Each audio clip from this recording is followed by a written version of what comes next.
We talk football and current events, sitting and chatting with the very best guests. We're two Scottish boys and we're loving it. So if you like witty banter, check the former #1 podcast on iTunes. Sitting and chatting. Hello and welcome back to Sitting and Chatting podcast. I'm Whyte. I'm Jamie Allan.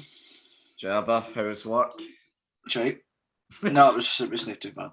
It was dead, as per usual. But it is what it is. It wasn't too bad. I'm back home now, so that's the main thing.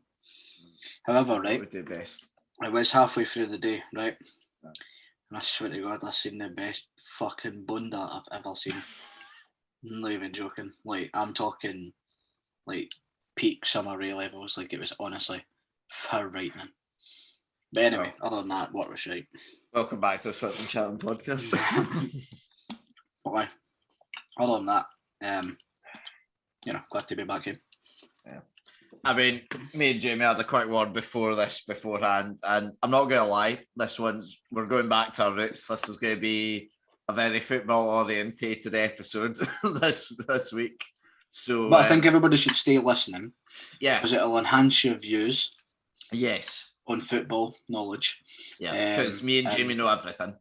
They always say, you love things that other people talk about loving. Yes. Happy days. In other words, if you don't want to watch, then, just keep it muted. Aye. Yeah. Listen to it for like 10 minutes and then you can click off. Nah, just keep it muted. Yeah. Listen to it the whole way through, but just keep it muted. Yeah. I mean, if you're a real fan, that's what you do. I'm listening to you specifically, Dylan. Anyway, right. We've also got the Euros coming up, and that'll be sort of a discussion point, shall we say. However, we'll move it back to domestic leagues. I know, well, we talked about Rangers briefly, the title win, didn't we, last week? Uh-huh. So, we can leave that then, thankfully. Don't have to talk about that shit then. If you want to just go ahead and feel free.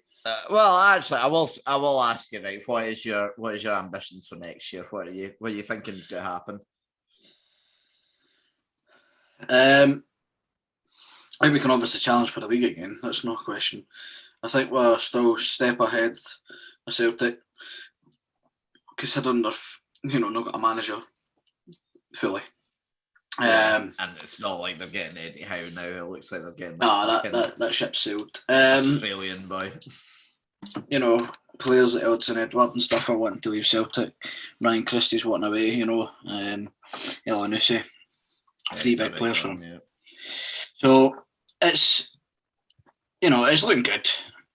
But we need to focus on the task at hand, not get complacent, and hopefully we can make it group stages and hopefully last 32 of the last 16 of the Champions League would be beautiful. Confident?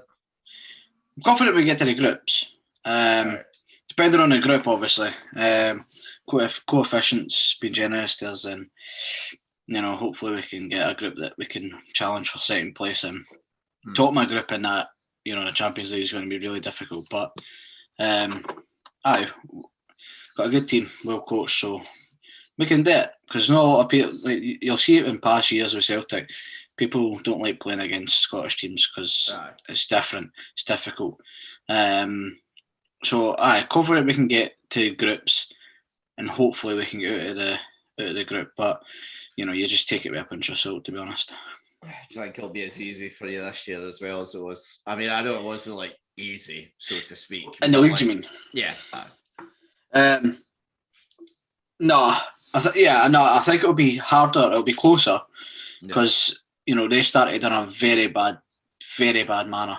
What did you how much did you win it by? Was it 25 points in the end? Aye. Whereas next season the gap will be cut, obviously. I don't know how much by, but I think we'll win it. I just hope we can get the other 2 trophies or one at minimum. Ooh. So obviously St Johnson's a banging team. Got to watch out for them.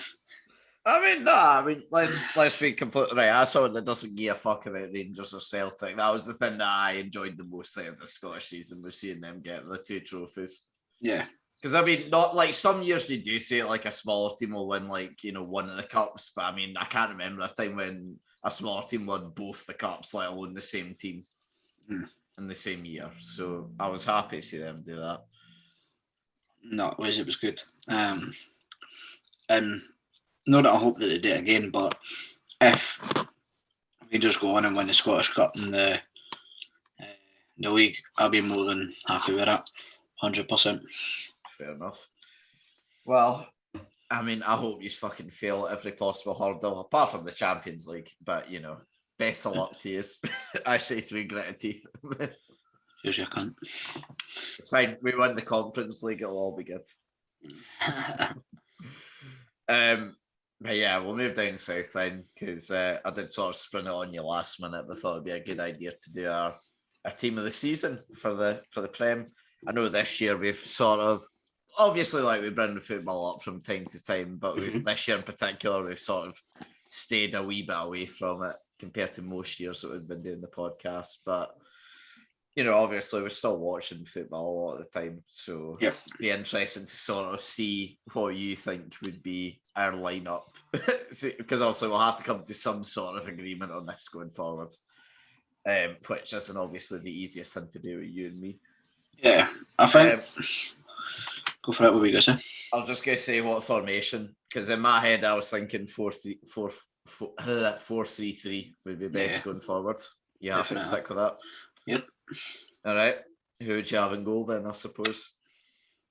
To be honest, I don't know. I've not actually seen the Prem team of the season. I haven't either yet. I'm doing this completely off of my own opinion and what I've seen. So it's between two, because obviously Man City had a great season and Ederson had an equally good season, but he started off very poor. Whereas one keeper who I constantly seen coming up in the kind of media, if you will, or making good saves on Match of the Day was Martinez for Aston Villa. Okay. And Dean Henderson. Let's not be silly here. Nick Pope also kept good amount of clean sheets, had a good season. He's quite consistent, but to be honest, Javi Martinez, I think, or is Javi Martinez, isn't it? His name? Emi Martinez. Had a great season for, you know, based on what I've seen on Match of the Day and stuff. So him or Ederson, it would be for me, to be honest. I'd be happy to get to Martinez. Obviously, he doesn't have fucking, you know, John Stones and Ruben Diaz, you know, in front of him defending him, which will be helpful. And, you know, even though I still think Alisson's a better keeper than Ederson, obviously this season nowhere been near his level, so that's only fair. But I'm more than happy to give it to Martinez if you want. Aye, that's fair. I'll write this down as well, so I have one written. We can compare it to the actual. Yeah, I've seen it got, like, I think I've seen it got announced. I deliberately didn't look at it because I didn't want it to influence. I've not seen it at all. I never even knew it got announced. I just assumed it had been because you said it. I think it was about an hour before the podcast that got announced. I had this written down already in prep for it. It's just that I decided. I just seen it got announced. Aye. Right back. A wee bit more difficult. I think it's quite obvious, to be honest. Reece James is going to be in the contention. I don't think, though, his start to the season maybe warrants it. See, I think the problem as well with a lot of this team is you'll find that obviously you want someone in each position that's performed well for the full year. And obviously with COVID and like the season sort of starting straight away from last year, you find like a lot of people either were injured for a couple of months a year or, you know, had dips in form partway through, which makes it a wee bit more difficult than other years maybe to sort of say definitely them. I know it's based on domestic, right, but he had a good season. Chelsea got top four. And he also done amazing in the Champions League final. Now, I know we can't take that into consideration for a Prem game, but it was signs of what he had done all season. Granted, he wasn't amazing every game. But other than him, honestly, I can't think of anybody that springs to mind that would up in the same category. For me, right, here's the thing. This is where my slight ignorance will come through, right? Because the start of the season, obviously, like, João Cancelo was sort of playing there, and then he was kind of shifted to left back, and then obviously the Champions League final didn't start, which is a wee bit bizarre to me, but I would have probably said João Cancelo up until maybe a few months ago, whereas now I think Walker over the full season was probably slightly better than James. I think James had more outstanding performances, like occasional performances, but I think over the full season, I think Walker was slightly better.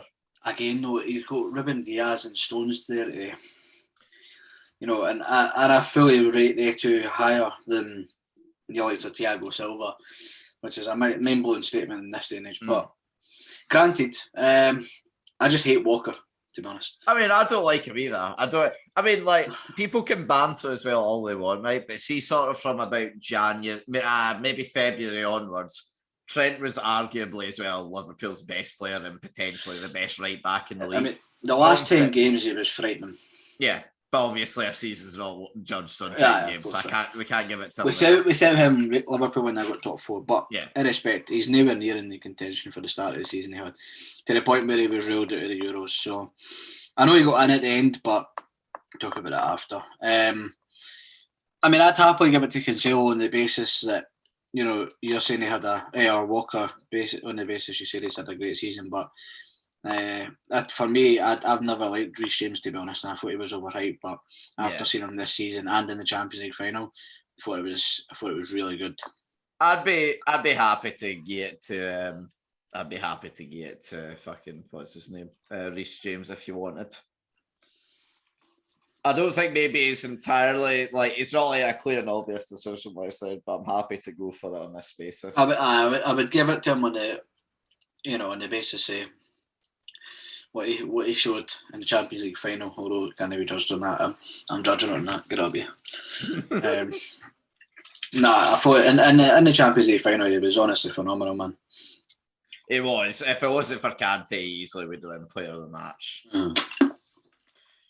Because I mean as well, I mean seeing him play there as well in the FA Cup final, but obviously his natural talents, if you like, to me, it always seemed like it was much better going forward, but I think he's proved that he can also do the defence as well.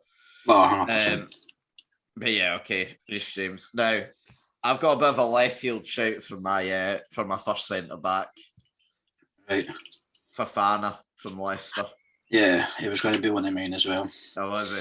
I thought he's had a good season.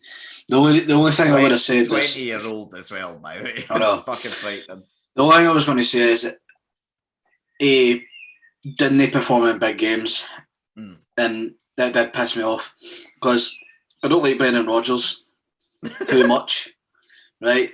Why? I wonder why not. I love him for leaving Celtic halfway through the season.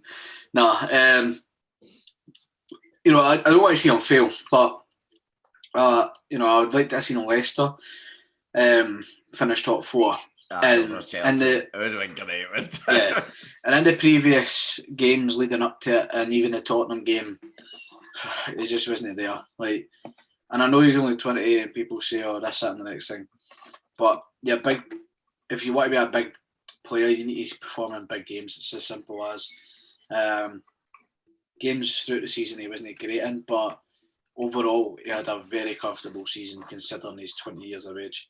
Yeah, he plays alongside Evans, didn't he? So yeah, I mean Evans as well might have been an outside shout had he not probably spent a wee bit of time injured. Same with Souček. Obviously, Leicester kind of robbed with injuries throughout the season as well, which didn't help them. But you happy to go for Fofana as well then? 100%, aye.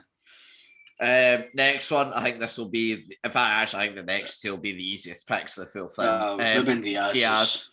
Diaz is in. 100%. Just skip that, man. The clip was phenomenal this season. I know. I so hoped he was going to be shit. I so hoped to God he was going to be shit. The trouble is now they've got the fact he's 23 as well, man. That's fucking scary as shit that they've got. You don't need to worry about He's taking that spot next season.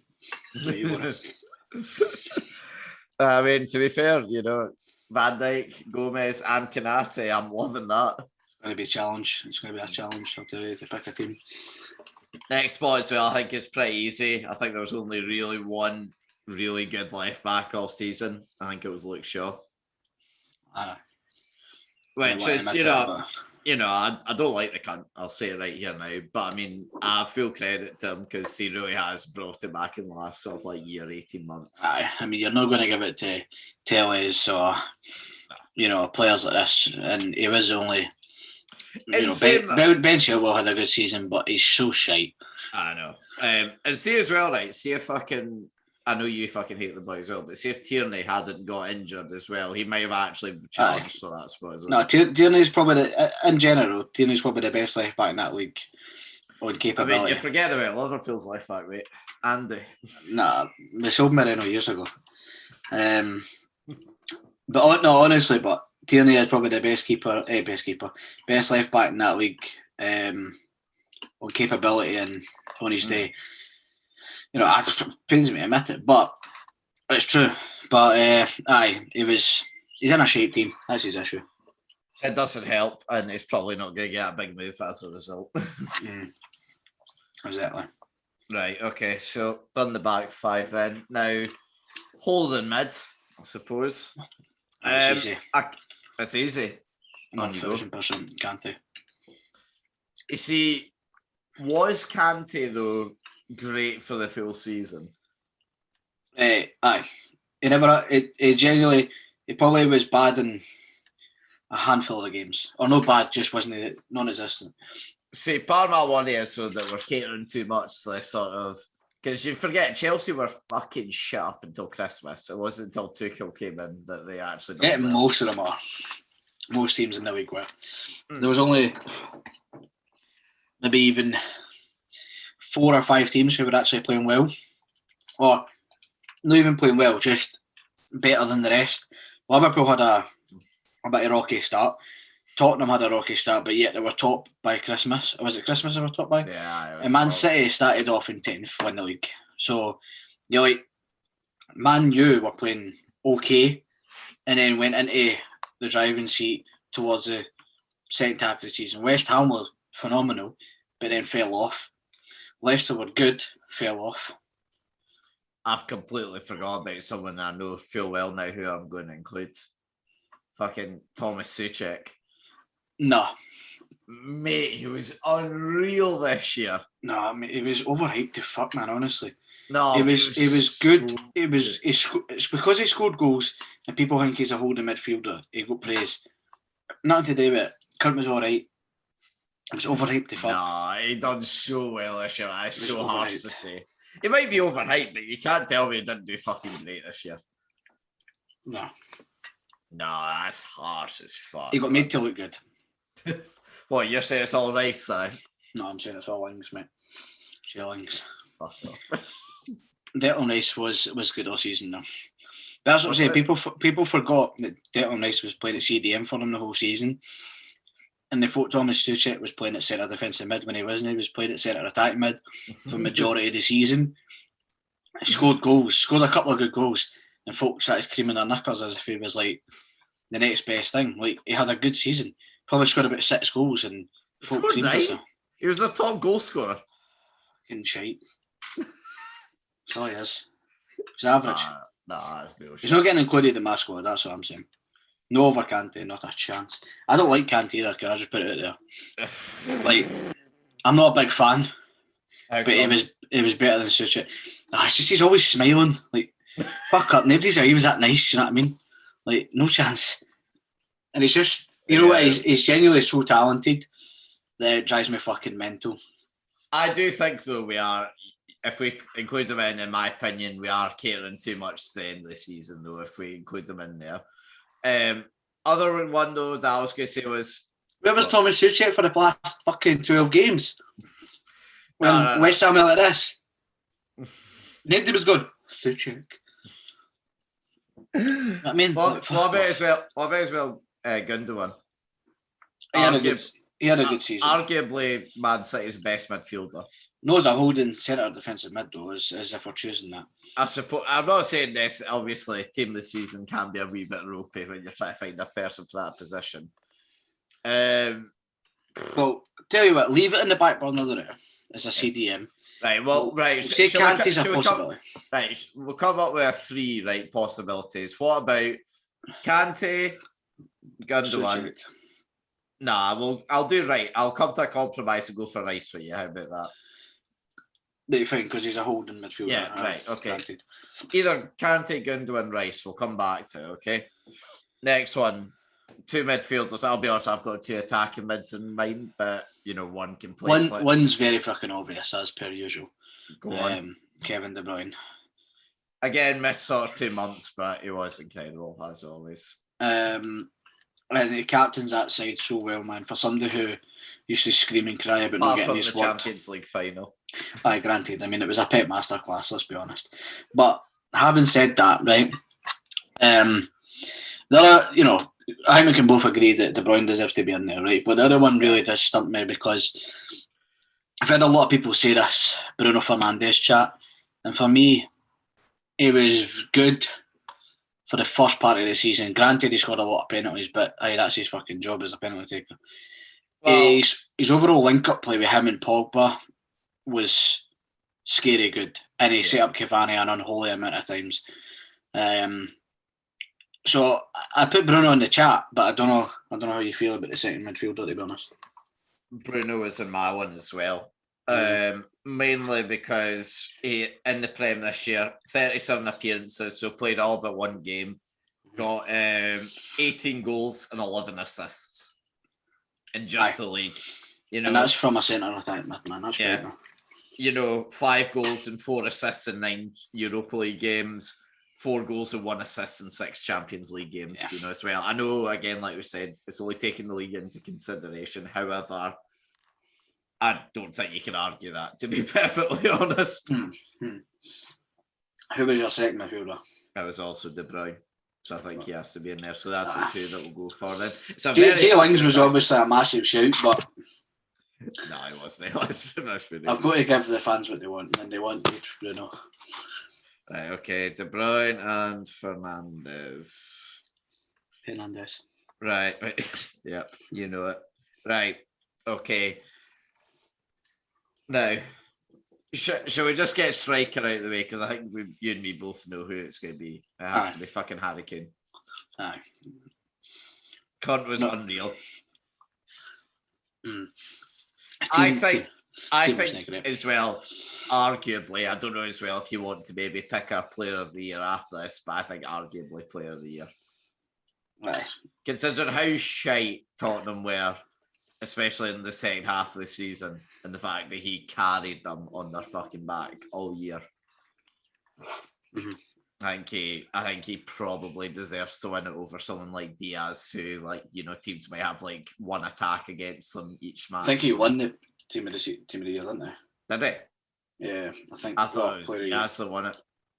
Diaz, that's what I'm talking about. Oh, sorry, yeah, no, I mean, I think personally it would be Kane for me if I was picking. Yeah. So are we both agreed that Kane has to be in? 23 goals. He took both the golden boot and the golden assists. What more can you ask for? It was pretty ridiculous, to say the very least. I know De Bruyne was injured for a part of the season and whatnot. He probably would have got top assister, but for a striker to get it is... Or Fernandes, to be fair. He wasn't too off either. No, true. But, arguably one of the best strikers in the world right now. Yeah. Or just in general. I've had this chat many times with several people about who's the best striker in the world. Actually, number 9's in our last 10 years. And you think about it, there's only a handful there. In the last 10 years, I mean, in my head, you've got Suarez, Benzema, Kane, Lewandowski. It's probably it in contention for the best in the last 10 years. Yeah, exactly. And you take that's not even a handful, which is mental. Do you know what I mean? But.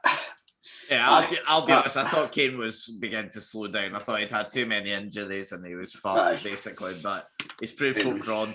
I don't think anyone's going to buy him this summer though. If I'm perfectly honest. Nah, I think his career's set to be at Tottenham.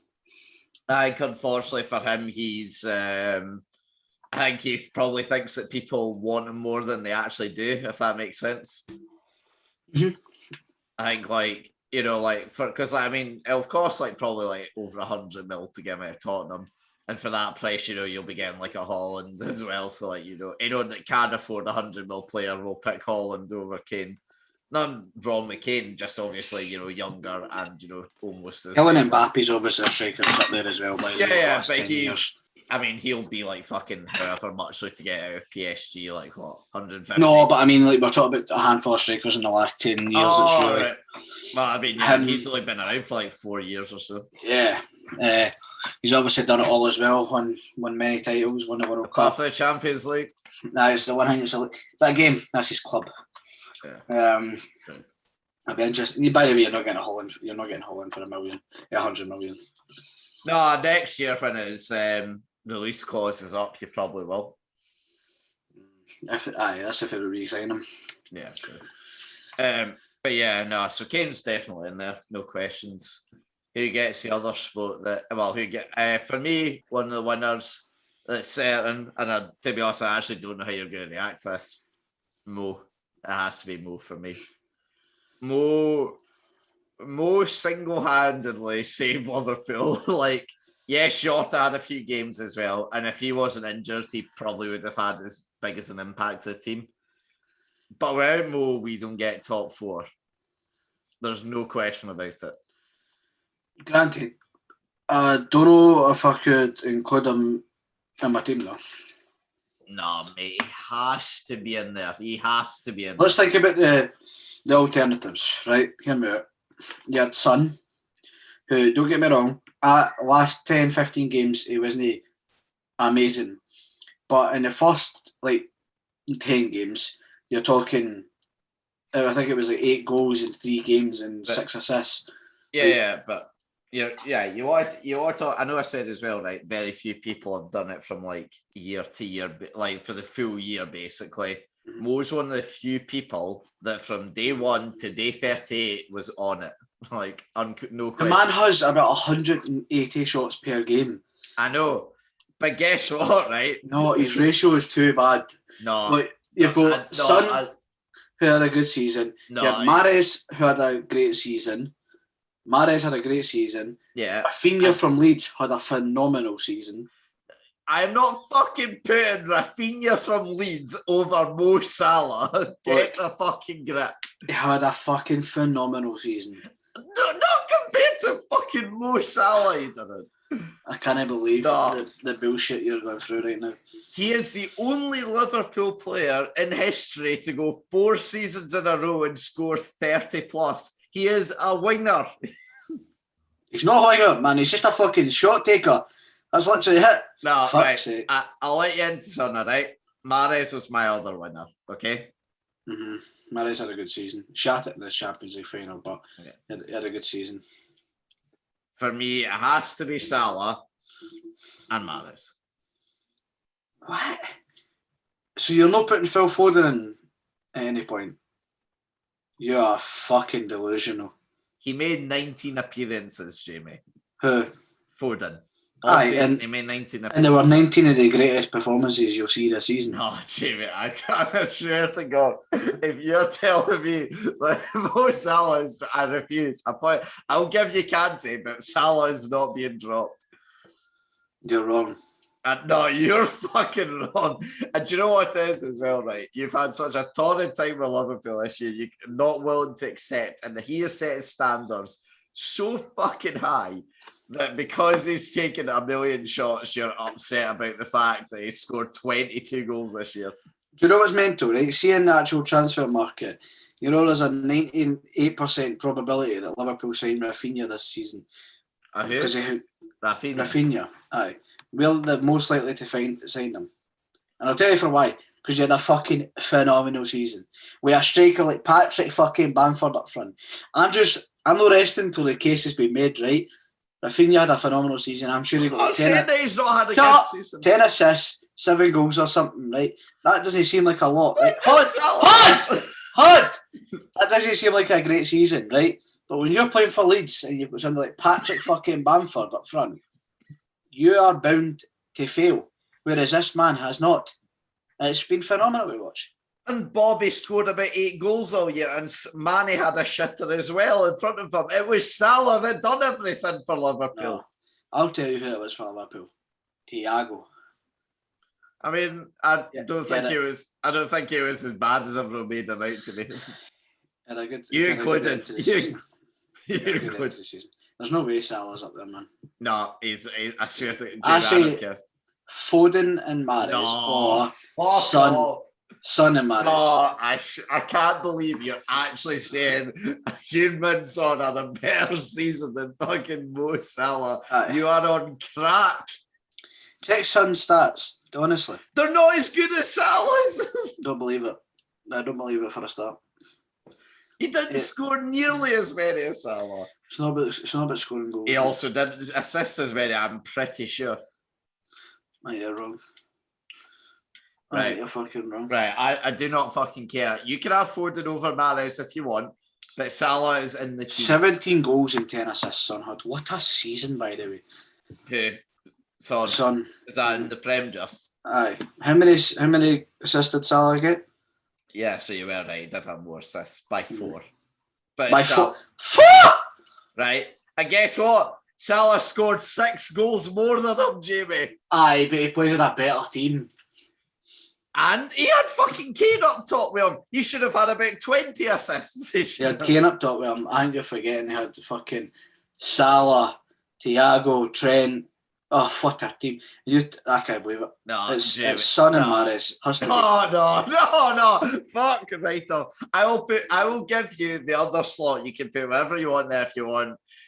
I can't believe I'm actually fucking saying Son. If you want Son or Mahrez or Foden, have them. But Salah goes in the team.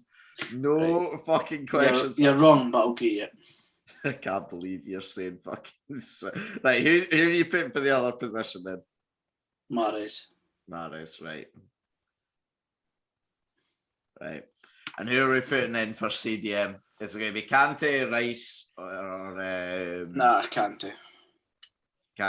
Okay, I'll give you it, right? You'll give me it like he didn't deserve it. I actually think Rice was arguably better over this season. Maybe you're right. Do you want to change it? Nah, I couldn't really give a fuck. I can't believe Salah's in the same team, so... Salah deserves it, unlike some of the other bastards. It's a fucking incredible statement. Anyway. It was going so well up until that. I told you to say something ridiculous. No, you're the fucking Son! Fucking Son! Had a great season. He done less than him. Assisted more. So much. I can't believe the disrespect you put on that wonderful man. Anyway, me and Jamie's argued about combined 11 for the Prem Team of the Year 2020-2021. Emi Martinez in goal. Fair play to say, well done to Villa. Jack Grealish might have actually made the team if he didn't get injured and tailed off a wee bit. Reece James, centre back. Phil Foden, Wesley Fofana in centre back as well. Great for him, young age, done brilliantly. Ruben Diaz, Luke Shaw, possibly the easiest picks of the full thing. N'Golo Kante at CDM, done great the back half of the year, especially. De Bruyne, Fernandes in midfield. De Bruyne, wee bit of down year, but no arguments about Fernandes, certainly. Then Mo Salah, no arguments. Harry Kane, and then Riyad Mahrez out in the wind. And that is our team of the year. Mo Salah's a fucking wild card. I can't believe you fucking said Son over Salah. You are on crack, man. You are on crack. 1,000,000%, man. Do you know what as well, right? Son should have had genuinely about 50 goals this year as well with Kane's assists and passing. If I didn't get more, it's embarrassing, quite frankly. Right. Anyway, though. The Euros, Jamie. It's coming. Boom. No. It's coming. Football's coming up. Anyway. See if this didn't end the recording, I would have just left there. But yeah, no. What is your thoughts actually on international football? It's a boring bastard. Fucking, it's just boring. Shite. Even international tournaments. It was good when you were back at school, man. You used to be able to watch it at lunchtime when the games were on, and you know you got your wee fucking waka waka or fucking something like that. You know, something that was good for the summer. Watching. But now it's just fucking dead. You know what I mean? It's just shite. Nah, I love it, man. I genuinely. That's because you're a fucking bender and you've got nothing to fucking look forward to during the season with supporting Aberdeen. You cunt. That's why. Nah, Sport London thought the way to talk about this. That's so close. Nah, I love it. I've always loved international football. Like even some of my earliest football memory is Euro 2004 final where Greece beat Portugal. What a fucking match! You know, I hold the Euros close, and obviously, I know Jamie doesn't care. He's explained why on the podcast, but you know, Scotland for me being back is what a time to be alive. Fucking gutted I have to miss the first game because it's the best chance we got of winning a game, but you know, you make do with what you can. Why are you missing it? At work. No, what time's it on it? It's on at 2 in the afternoon. What day? The 14th. Which is Tuesday, I think. Tuesday. So yeah, you off? No, I wouldn't be watching it anyway. I'd purposely work on that day to go it. You're a disgrace. Absolutely fucking disgrace. And then obviously for those who don't know, Scotland then play England afterwards. Which either way, no matter what happens, I'm going to be absolutely leathered. What's embarrassing is the fact that Liam has chosen to patch. No. Patch. No, it's not getting patched, man. We're doing it on a different day. It doesn't count. There's no patch in it. He's patched the fucking podcast so he can sit and watch the shitey fucking Scotland play against the Queen's 11. You're not going to be coming round? I'm a fuck. You made such a big fucking deal when I said you're no fucking coming down because you're going to be supporting England. You're like, why the fuck not? I should be there. But fuck you, you know what I mean? Ah, right, okay, I'm fine. No, I'll come in and jump about when England score, don't you worry. Ah, it's fine, then you'll be getting hoofed down the stairs. No bother. They could. But yeah, and then obviously got... by the way, it's Monday the 14th and I'm actually off. So I could watch it. Nah, I'm good. I could watch it, but I'm probably not going to because fuck it. We'll be watching the game the night before though, when England tear up fucking Croatia. They see it. I think maybe you have to explain to our new listeners why it is you love England and not Scotland.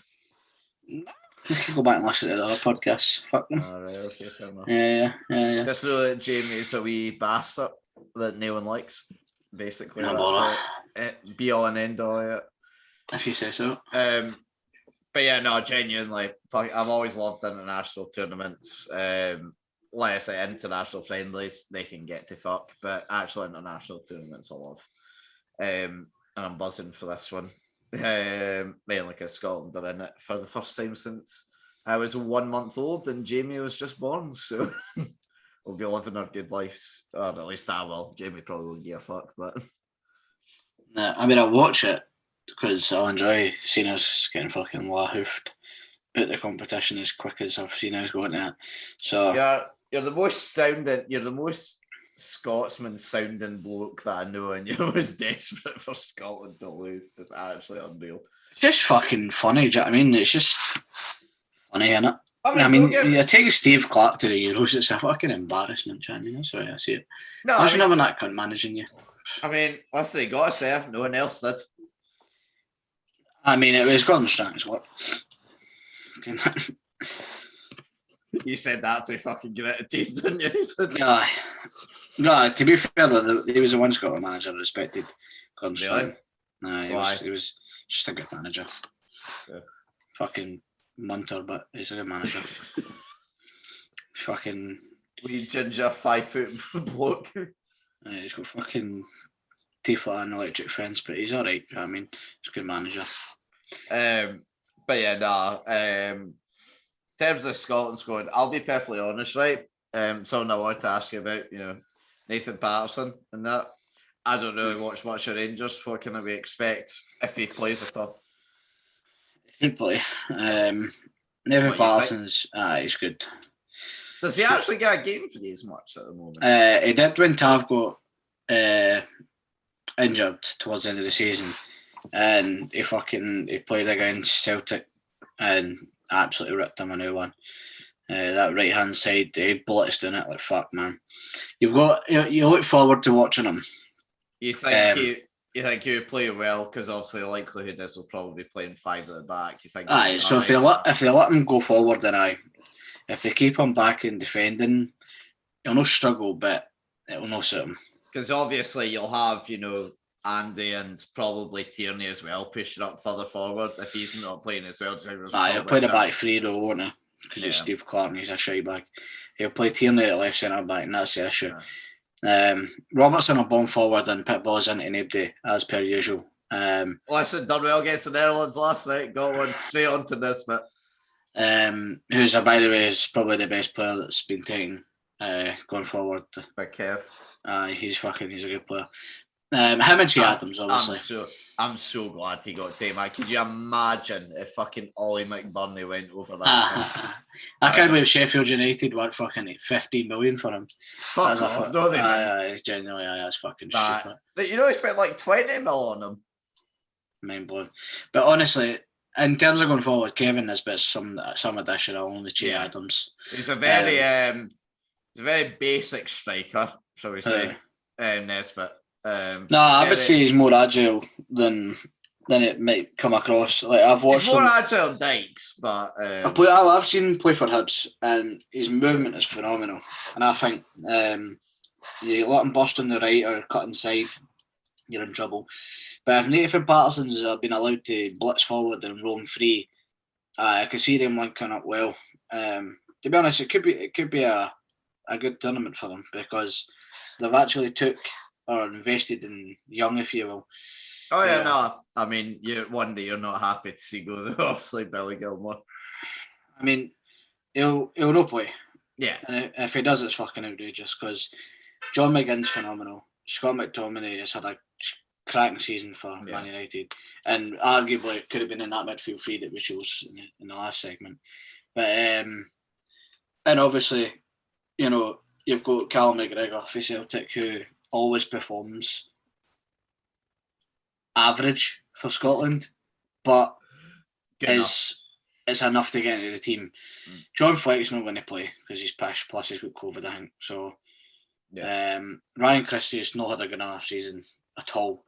Yeah, it's a shame because obviously because it got us there. It's basically his goals that sealed it for us. But obviously he probably won't play now. He'll struggle to start if he plays the same way as he played for Celtic last season. Yeah. But if he's playing well and he gets in, he brings talent. Billy Gilmore might get a chance against the Czech Republic. Coming on, you mean? I take it not starting. Probably starting. Like the midfield three I could see happening is John McGinn, Billy Gilmore, and Scott McTominay, and they leave Callum McGregor out because again he's not a good season for Celtic. He's not in a good form. There's a chance, but at the same time, you're dropping experienced player for somebody like Billy Gilmore, who's not really experienced but is showing signs. Yeah, I just guess like my midfield three would be with him in it. Really? It would probably be him, Scott McTominay, and John McGinn, because he brings the youthful aspect to it. Yeah, and I mean, obviously, going forward, if he shows any promise like he has done, so far, he'll probably be in Scotland set up for many years to come. I just wonder if maybe it's a bit too early, considering especially the fact he's barely played for Chelsea, especially this year. He's barely played. And I think he played against Liverpool, and everybody thought he was he was incredible. And he passed the ball well. What about someone like maybe? I think what about like David Turnbull? Had a decent end for the season. Do you think there's a chance? No, it's not good enough. Like genuinely, he's not good enough for the squad. Now, I was the only one that was happy to admit that he was probably in contention for Scottish team of the season. Yeah. Any Celtic player, it was him and Elyounoussi would be the two that I would have chose. Yeah. And he had a good season for Celtic. but he was made to look good by the fucking shit he had around him. Like, they had Scott Brown fucking up every chance he got in the ball. Callum McGregor had a torrid season at the start. Yeah. And he was the only one that could string passes together and score goals. To be honest, with Fulham, him and Allan, they probably would have lost by 30, 35 points because that's who, terrible Celtic were. Or how good Rangers were, whatever way you want to look at it, do you know what I mean? But he's not good enough to get in ahead of the main three with Callum McGregor in it. Nor would he go ahead. He would obviously go ahead of Billy Gilmore in terms of talent and stuff, but I think I'd give him a chance. I think potentially as well, Stuart Armstrong maybe deserves it. He's been one of the few Southampton players that's been decent this year. Oh man, it's just so static for me. Just doesn't play football in the correct way. Like he just, to me, just comes across as a proper B-Tech Mason Mount. And that's mental to say, but he carries the ball and then he'll find one good pass. So well, yeah. Aye, and then he finds one good pass, and you're like, "Oh, that was Stuart Armstrong." Do you know what I mean? Like in the Champions League final, Mason Mount was so quiet, carried the ball for like 10, 15 yards, played the ball through for the goal, and you go, "Fucking who was that played that ball?" Do you know what I mean? He's like one of their players who's just static, but pop up in like the weirdest situations. The difference between the two is Mason Mount's actually pretty good and isn't static during the game. But Stuart Armstrong, he'll pop up with one thing during the game, and it's like it's not good enough to get into the squad. All right, and then obviously, London Dykes done great during the qualifiers and had a pretty decent end of the season with QPR, much to George's delight. But I think now with Che Adams and the season that Nesbitt's had, I think they two need to start over him personally. I think 15 minutes to go, if you're looking for like Rob or someone or Tierney to deliver a ball into the box for someone to get their head on it, I'd bet my life on him doing it. But I think apart from that, I think you can't realistically start him unless he's in a 2, not in a 1. The thing is, it's a risk that Stephen Clark's got to take because if he plays against the Czech Republic, he puts an audacious attempt to a team where he fires Che Adams, Nesbitt, and then flings Billy Gilmore in the middle of the three. That's a risk against a team who realistically is your best chance of taking a point, if not 3, out of the group. Because when you realistically look at it, I do think he has a chance to do it. I think for the Czech Republic game, he might go for it. It has to. The thing is, he's Croatia. You're not beating Croatia. We can dream. Genuinely, you could beat England once if you're very fucking fortunate. But the way it should go is England should thrash them, Croatia should thrash them, and we should be at least scavenging a point at minimum from the Czech Republic. I think they'll finish it with 1 point. Honest. I mean, realistically, that's honestly how I think it's going to go as well. I think we'll get a draw with the Czechs, and I think we'll lose the other two. But and this is going to sound sad, but genuinely, my only hope for this is we give it a go and we score like a goal. That's all I want to see. I want to see a live goal in Scotland in a tournament, and I want to fucking see us give it a go. That's all. I don't want to fucking be defending off the ball for 90 minutes, basically. The thing is, you play your first game against the Czech Republic and you win it. Oh yeah, fucking hell. Realistically, you only need 2 points to get through the group. Especially as well, if could you imagine if England and Croatia drew and we won the first game? Could you imagine how mad that would be? The best hope for Scotland, because obviously I've spoken it with my dad. My dad's more interested in it than I am. The way I see it, right, is if Scotland get 3 points in the first game and they take a draw off England and Croatia, they can go through second in the group with 6 points. Yeah. Fucking solid to think like that. But you only play each team once. Yeah. So realistically, like you say, if England and Croatia draw in the first game and hypothetically draw in their second game, you're laughing. Do you know what I mean? Yeah, we'll be through. Yeah. So that's a dream. Oh, yeah, 100%. It's not going to. It's probably not going to pan out like that way. No, and like I said, I'm not someone that's like, yeah, we have to make quarterfinals or bust, because I know our team's not good enough. But like, all I hope is that we give it a go. Like, I don't. Scotland can now score. They can now score goals, though, which is something that lacked for time. I mean, like, genuinely, every time John McGinn plays for Scotland, I think he's going to like score now at this rate. Nah, to be fair, he's probably the most on-form Scottish player at the moment. It's actually fucking mental that Aston Villa don't play him further forward. Like, I know. give him a fucking chance, because he can fucking score goals. Aye. But yeah, no. Ugly bastard, though. Yeah, but I mean, let's be honest, most Scottish people are this. But yeah, no, as well, the other team then in our group, the one which, you know, I definitely don't want to see it win it, for the love of God. Please don't let it happen. But it's England. Genuinely, what's your opinions on Southgate? As a manager or as a the team he manager. chose? Manager. Not saying enough. Is not good enough for them. Yes. Nah. For the talent that they have. You see, they're favourites to win the competition.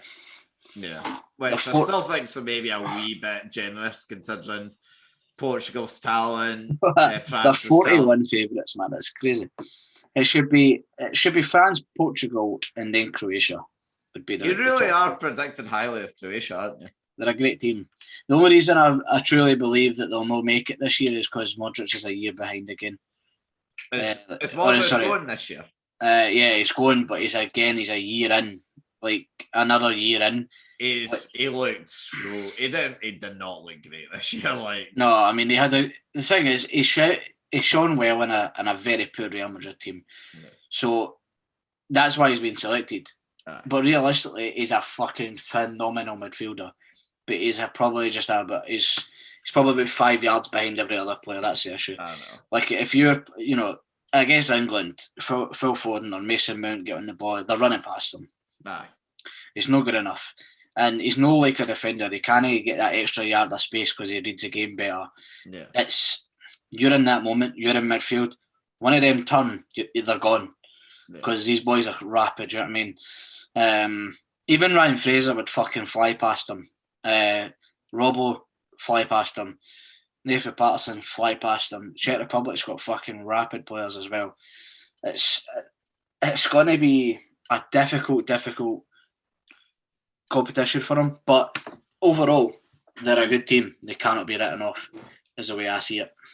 Well, either way, though, going back to England, what do you think of the lineup? Because obviously, since everything's happened, Trent has got injured in the last friendly they played, and he's out. I don't know if they're bringing someone in to replace him or if they're just taking 25 now. I think they're taking another player. I don't know who it is, though. I mean, realistically, it might be Ben Godfrey then they maybe take. No, I think they don't need to take a defender. It's like they might take Ward-Prowse then, maybe. Probably be him at Lingard, to be honest, would be the two that we get. Yeah, true. Actually, brought up in chat. I was a wee bit surprised to see Lingard wasn't taken, to be honest. I thought he had a good friendly as well. Played well in a friendly. What do you think about their lineup then, honestly? It's a team that can win the competition. Let's not fucking beat around the bush. It's a team that can certainly win the whole thing. On paper, anyway, that is. So, for me as well, I think, unfortunately for them, I think maybe they've just been hit with injuries now too late at this point, because you look and like obviously Kane just came back from injury. Maguire has just came back. Maguire shouldn't have been taken. End of story. No, honestly, like that's just mind blowing to me. It should be the team that should start is the lineup that I said right was going to be your goalkeeper would have been like Nick Pope, Dean Henderson, or Nick Pickford. Pope as well out. Yeah, so it's going to be realistically it's going to be Pickford that starts. Shouldn't be, but it's going to be. That's like the main like fucking area concern, and people can talk about how great he was in the 2018 World Cup all they want, but at the end of the day, he's not a great keeper. No, the right back is now going to have to be like Reece James. He's going to play Walker though. No, he's not. He's going to play. What I'm saying is my lineup would be Reece James at the right back, and then it would be Walker and Stones centre back. Yeah. It's a back four. Oh, 100%. Aye. They've got a good enough team to go forward with a back four. So I think you put Walker at centre back at back four. That's a wee bit of a risk. I think if you went for a back three, he could probably do it. But he's a great player and he's got phenomenal pace. It's either that or you play something like Ben Whyte, Walker, and Stones at the back. You're not about Maguire, are they? He's had a much better year though this year. No. Liam Sharp. The boy is nothing more than a slab head. Like, he can use his head and that is it. He is a fucking donkey. He makes so many mistakes. So does Stones, but Stones gets away with it because of the team around him, whereas Maguire's no. So I'll grant him that. Shite. Utter shite, though. It's a shame Joe Gomez got injured this season because he probably would have played. Oh, you're a assured to get it. No fucking doubt about it. It'd be him and Stones starting at the back. Or him and Walker. What a partnership that'd have been. Ridiculous, man. Nah, but honestly, for me, it's going to be Reece James, Walker, Stones at the back. But you'll not do it. You'll play Maguire because he's a fucking fruitlet. You know, I was actually thinking, you know, because obviously there's a big debate because there's 4 right backs and they didn't think they were going to take 4. I genuinely thought for a wee while, like, you and me have sort of the same opinions on Ben Chilwell. Don't really think he's all that. Nice shite. I genuinely thought, right, Trippier's played in left back a few times. Could you take him as the backup left back to Shaw? Oh, he's also shite. Pied Lovers in a belter of a free kick. And he's also... what? They've got Rashford, Harry Kane. These cunts can all take free kicks. Yeah, but also he's been great for Athletic this year as well. Whereas Chilwell's been average at best for me. Nah, Trippier's... granted, but Trippier's been good in a shocker a week. And that's the truth.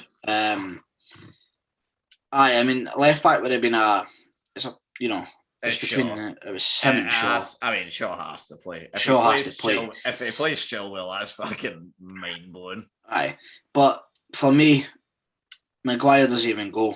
Right, but either way, you knew he was going to go anyway. Yeah. But they've obviously got quite a few or handful come back from injury as well. Like Hendo's obviously just fit. He hasn't played since February.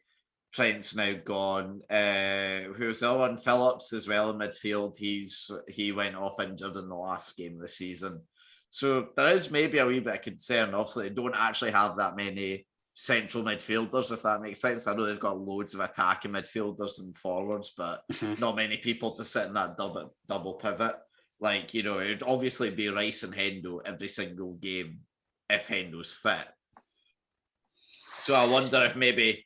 I genuinely wonder if against Croatia he might play Rice and Bellingham in that double pivot with Mount in front of him.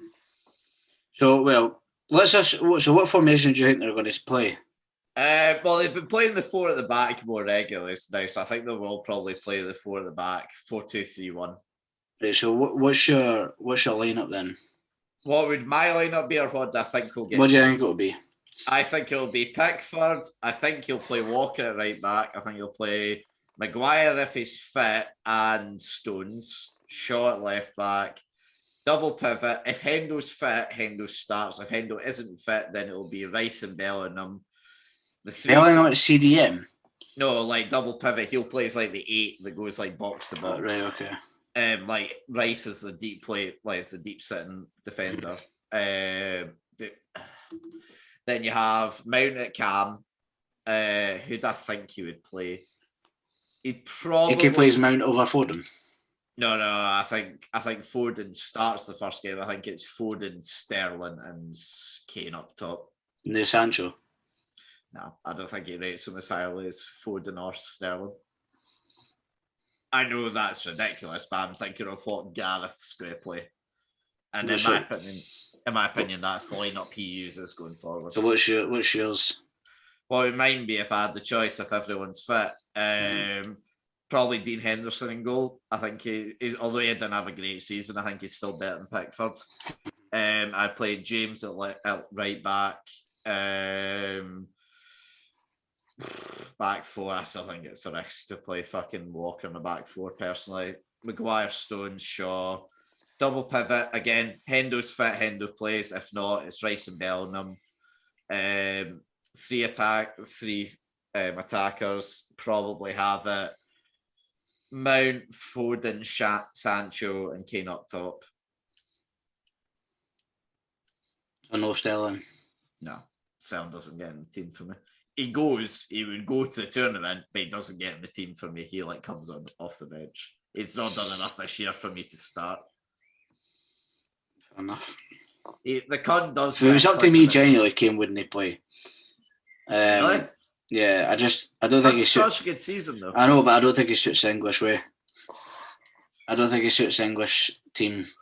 What I would say is Foden sits in the centre forward spot, and then you play somebody like Rashford off him or Mount at the back of him, right. And then, or you play Rashford on the left and Sancho on the right.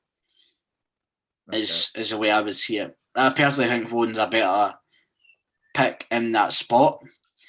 As a number 9 with a crowded midfield, Harry Kane's probably a man, but I just don't think he suits the English way. I just think you can't ignore him. No, you can't ignore his stats, and stats speak for themselves. He gets goals, he gets assists, but he's not really proving it for England. That's the thing. He got the golden boot at the World Cup last year. Aye, but you're talking about like 9 goals. Like, it's not special. Like, the record's like 10 in a tournament anyway. Like, that's fucking by average. We just talked about how great it was.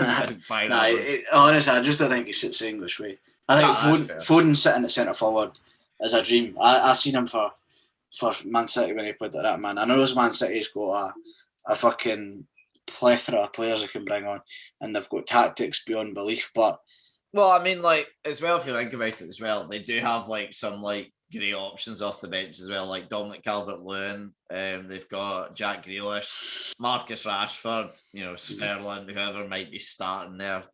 So a lot of people that can come off the bench for them to like make a difference. Obviously, I fucking hope they lose every game, but we know that won't be. You want them to draw with Croatia, and you want them to draw with. No, I mean, realistically, I'd want them to lose every game. I mean, if you say so. Actually, do you know what? One thing I did forget about this year, because obviously there's more teams in it this year. Yeah. I think four of the 3 third place teams goes through anyway. So we might still have a chance of going through anyway. Fair enough. That's not too bad. Which would be lovely. However, I did see that if we did come third, we'd have to play Spain apparently if they went through. Spain's a fucking walkover anyway this season.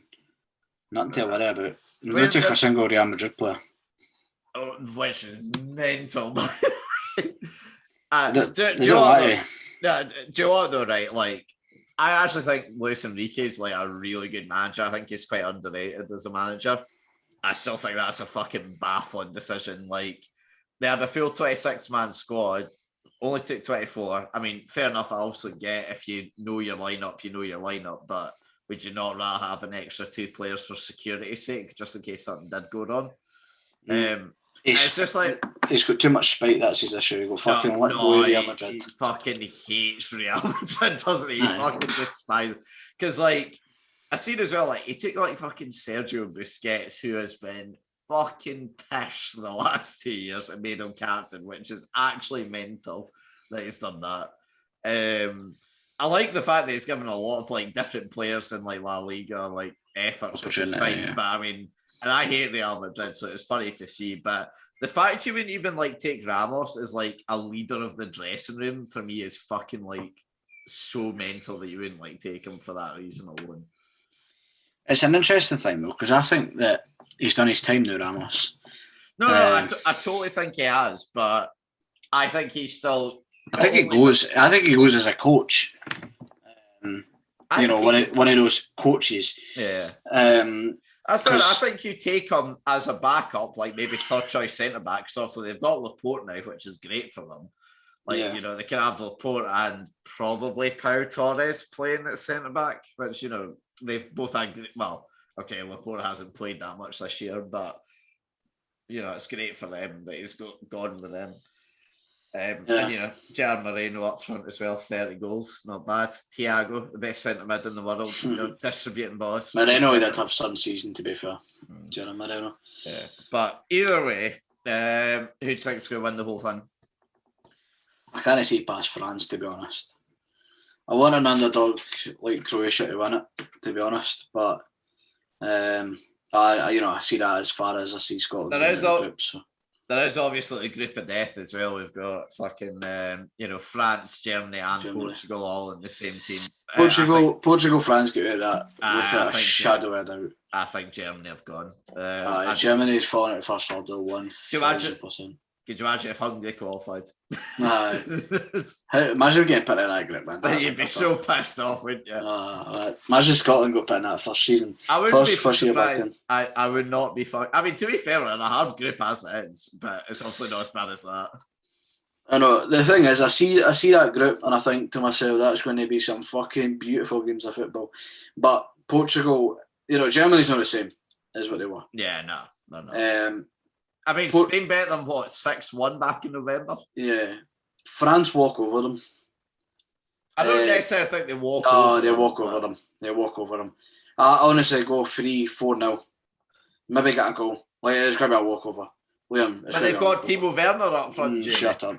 The best striker. Shut up. I think it's going to be a tougher game for Portugal, but I still see Portugal beating them because, they've actually done the right thing. They've took like Daniel Podence. They've got fucking Jota played well. When he plays well, he fucking scores screamers. You've got your obvious Ronaldo leader of the Diaz at centre back. Diaz at centre half. Rui Patricio's Renato Sanchez again had a great season for Lille. He did, and you've got even like the players that play for Wolves. You know what I mean? Like the obvious choices in midfield, like Moutinho and. Like these boys are phenomenal football players, you know what I mean? So they've got a team there, and that's not to mention like Cancelo can go there as well. So João Cancelo's exactly. Like it's fucking mind blowing. The team they've got is ridiculous. I thought he was Brazilian for some reason. I totally forgot. They've got some team. So, they could... You know what, though? They are fucking boring bastards half the time to watch. 100%. But the thing is, it was back when they had, like, fucking cunts like Eder up front, do you know what I mean? That's when they played boring football. Yeah, hopefully, I'm hoping they play better this time. I think they'll beat Germany, but I think it's 1-0, 2-1, something. So I mean, Euro 2016 was actually a pretty poor tournament, looking back on it the other day there. There wasn't many great games in it. However... The World Cup was obviously class in Russia, so I'm hoping it'll be more like that. But yeah. 100%, but, anyway, Scotland win the full thing, is what we're saying, yeah? No, France win the full thing, unfortunately. I'm probably going to be in agreement with you. Scotland, yeah. I genuinely said Scotland. France won the full thing. I don't want them to, but I think they will. And to be honest, I only want to see it happen on one condition. You see more of these fucking things about Kante having been the most successful football player, and fucking then you'll get to see Mbappe have such a decorated career. That's actually a thing. He's won everything now apart from the Euros, hasn't he? Yeah, plus he's won a trophy every season besides 2020. So it's pretty good going. And it's no what to do with him, don't get me wrong, but he's been a fucking big part of it, do you know what I mean? I'd love to see France win it for that but reason. Do you want to see Paul Pogba win a trophy? I don't mind it, to be honest. I just Mbappe's career is going to be decorated as fuck when he moves team and lifts a Champions League trophy, because he's not doing it at PSG. It's as simple as that. Yeah. That's another thing, actually, we didn't talk about, obviously, Champions League final. We had Leon a few weeks ago, and we very much convincingly all agreed that Man City were going to win it. That didn't quite happen. He's a Man City fan, though, isn't it? Yeah. Aye, I need to add him on Facebook just to slag him for that. It's a wee bit late, but, Nah, it's not too late. I actually had a Man City fan in the shop the other day. I was trying very hard not to laugh when he said that. It's mind-blowing, because you never really see him. When you do, it's just like, wow. Whoa. Manchester City. Fucking hell. You're a fan. It's like saying, a Bradford fan or something. They probably don't exist. Nah, I know, exactly. Or an Aberdeen. Like, what the fuck? I know, who would ever support those useless bastards? When they catch me, didn't it? I know. No. Not at all. Not at all. If you get lose Ferguson, I'm going to rage. We're going to. that's not good enough. But yeah, no. Fuck, what was I going to say before that? Yeah, obviously, final. Actually, to be fair, like I know there wasn't many like shots on target, but I actually thought it was a pretty decent game. Actually, considering most Champions League finals, It was a good game of football. especially since Chelsea won it. Yeah. The thing is, it could have been a fucking whitewash if Timo Werner was good. Yeah. And that's what's mental. You know, people have slagged him all season for missing opportunities and stuff. But in that Champions League final, Chelsea could have been 3-4-0 up in the first half. You know, granted, Man City continuously missed chances in the first half as well because it was quite end to end. But Chelsea had some chances with Timo Werner and they fucking, oh dear, the boy is useless. But well, no, like as we said, he's not useless. He just does everything well apart from the finishing. He's useless. End of story. Nah, he does. He's a good football player, but terrible at finishing. Yeah, he'd be much better out in the win. Even centre attack mid, he does a Firmino role very well. Yeah, similar finishing ability as well. Yeah. Well, actually, no, that's harsh. Let's not discredit Firmino that hardly. That's harsh. Take that back. I'll take it. I'm sorry, Bobby. But yeah, no, as well. So next season, though, obviously, we won't be too. It's literally continuous football for 2 years because we're going to have next season. It's going to be the World Cup and Christmas. I know. Fucking mental. It's a good I know. Next season, then, where do Liverpool finish? Because I'll be honest, I don't care about anyone else. Where do you think we're finishing? Get Van Dijk back. Is he because he's not gone with the Netherlands? No, he's not going with the Netherlands. He'll be ready for pre-season. Get him, Gomez, Kanate in. If we do get Rafinha and keep the current squad and purchase a midfielder, I think we're fucking laughing. I think we'll finish to replace first. Genie, Aye, we finish first. I think realistically we'll get second though. I think apparently Adrian's maybe meant to be going, so maybe back up Adrian, the keeper. I think maybe get a backup keeper. Doesn't have to be anyone special, but just someone can sit on the bench. Phil Hare can do that though. Yeah, that's what. But it's always good to have 3 keepers instead of 2, just in case. Because mind as well, Alson's obviously had injury scares the past 2 years. You don't want to be without one. I think as well, it's good that we signed a nurse centre back. So a wee bit bad for Nat Phillips actually, because in defence, we've actually been pretty decent the last sort of quarter of the season. Him and Reece Williams have done well to fill in, but they're no starters, unfortunately. We could have got a better left back in on a serious note. Yeah, I mean, Rob was the only person that played every single minute of every single game this year for us, which is mad to think considering they bought a left back in it this summer. I know. Get rid of fucking whatever his name is, fucking that useless Greek cunt. Aye, get rid of him. Great. Well, he's better than Robertson, but get rid of him. We should invest in a left back and Guy Robertson a challenge. One that'll play. Aye, Guy Robertson a challenge because the boy's too comfortable in a position in which he's no good at. It's amazing, but yeah, I do agree. It'll be good to give him a rest for once. He's not amazing. Stop talking shite. He's amazing. Bring in Tierney. I would generally go. Never happen. I would go and invest in Tierney. That would get him the 40 mil. They would never sell for 40 mil. Get him the 40 mil. Never sell for that. And get it over with. That would be my choice. So backup left back. No, a starting left. No, a backup left back. No matter who you bring in, he's not a backup anyway. Midfield. I mean, realistically, we've still not lost Genie. I mean, but yeah, it's gone. Let's be real. I mean, he said it's good, but he literally had like a guard of honour at fucking ad. Yeah, no. I'm aware, but he basically says my requirements weren't met in his wee speech. Yeah. Now, that's not to say they still cannot be met. If I'm being 100% honest, right? What's we are saying here? No, he's class, right? But I'm just saying, right, if we can get someone better in, like, I think it's perfect time to move him on. If we can get someone better in. consistent. It's not, though, to be fair. He's probably been our most consistent midfielder. Oh, yeah, no, he has, 100%. Fucking re-sign the cunt up, because he deserves it. He's played exceptional for Holland while Van Dijk's been missing. He's captained Holland. He's captained us. He's been absolutely frightening. But let's be real here. He's probably gone. So if he doesn't want to be there and you don't match his requirements, fine. I think he just wants a new challenge at this point. I don't even think it's necessarily about requirements. It's near the end of his career, man. I think he wants to just go to Barca. I think that's where his heart's set at. These people that are delusional, man, honestly, that think Barca's a dream.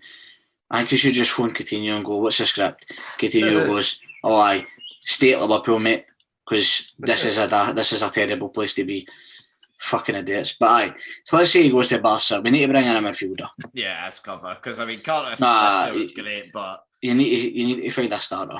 Oh yeah, no, as well, especially as well because like as harsh as this might sound, James Milner was not great this year. We definitely need one or possibly two midfielders to replace him. Thing is, you've got players like Oxford again. Yeah. He's no great. But he's not bad. Yeah. He's a good player to have in there. Curtis Jones deserves more time on the park. I mean, he got a lot of minutes this season, to be fair. And I'll fight till the sun comes up about him getting minutes in this season or next season, sorry, because he was great when he came on. Yeah. I think he's proved himself enough this year, and you can see Klopp obviously trusted him because he kept playing him, and that especially. The midfield three is quite standard though. You're getting Fabinho, Henderson, and then Wijnaldum would have been your three. To be fair, though, do need to look for the future because obviously Hendo's 32 now. You know, do need to look to replace him at some point.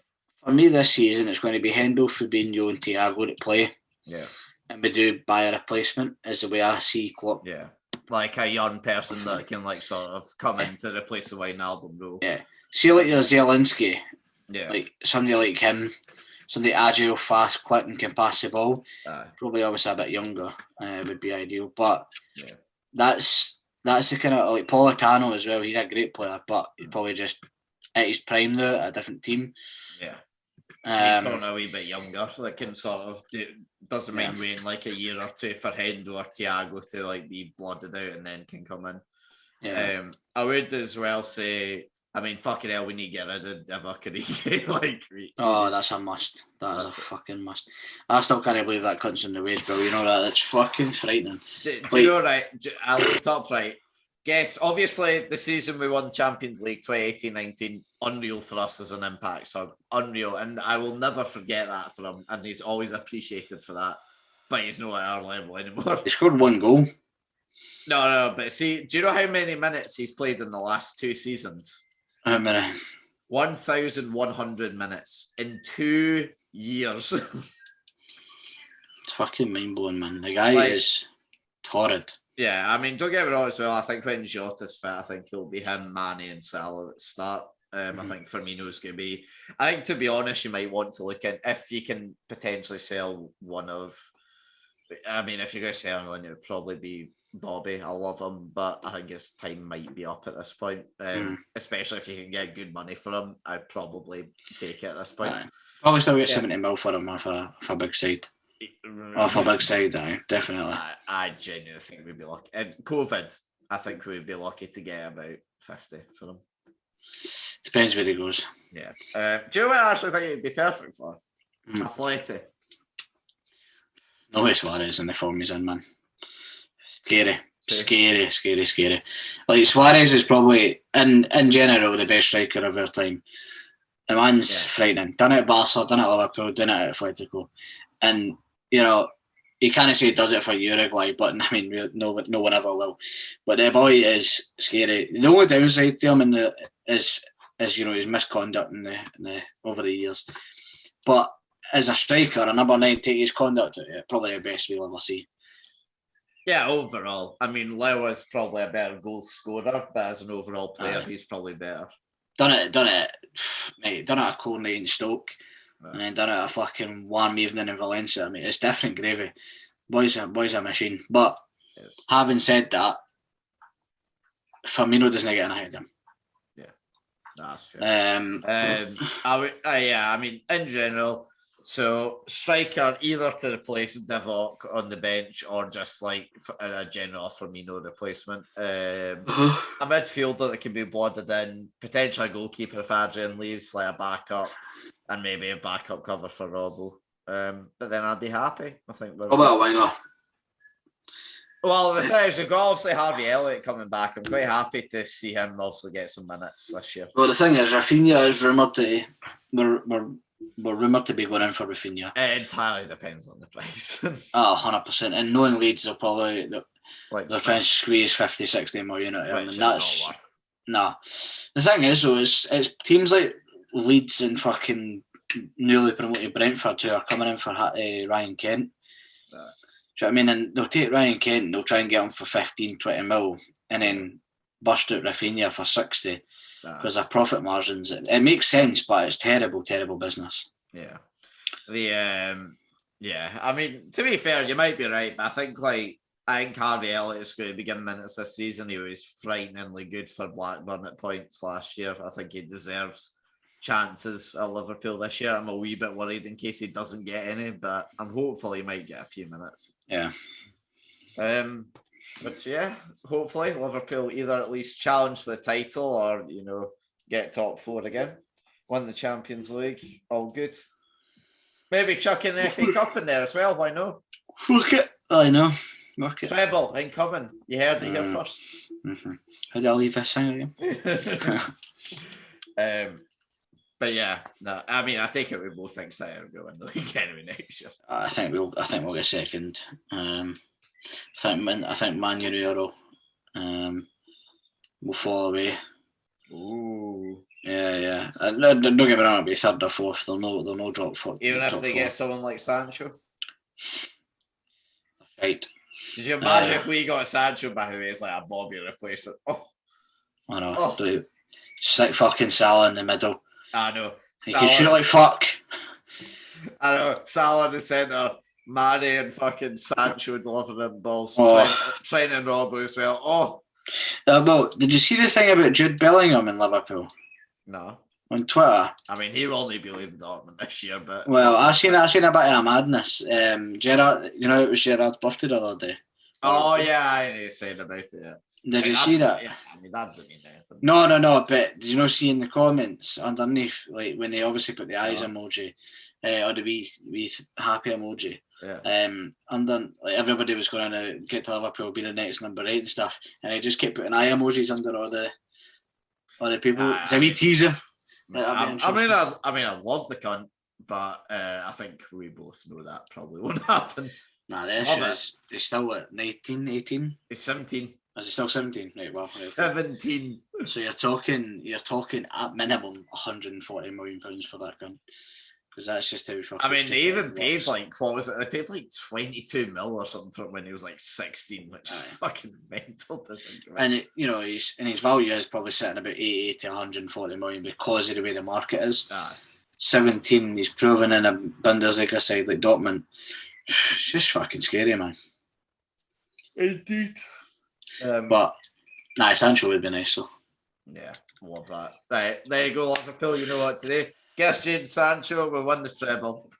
And on that note, Scotland will go in the Euros. Okay, just wrap it. On that note, I've been Liam Whyte. I've been Jamie Allan. It's coming home. And we'll see you next week. Goodbye. We talk football and current events, sitting and chatting with the very best guests, with 2 Scottish boys and we're loving it. So if you like witty banter, check the former #1 podcast on iTunes, sitting and chatting.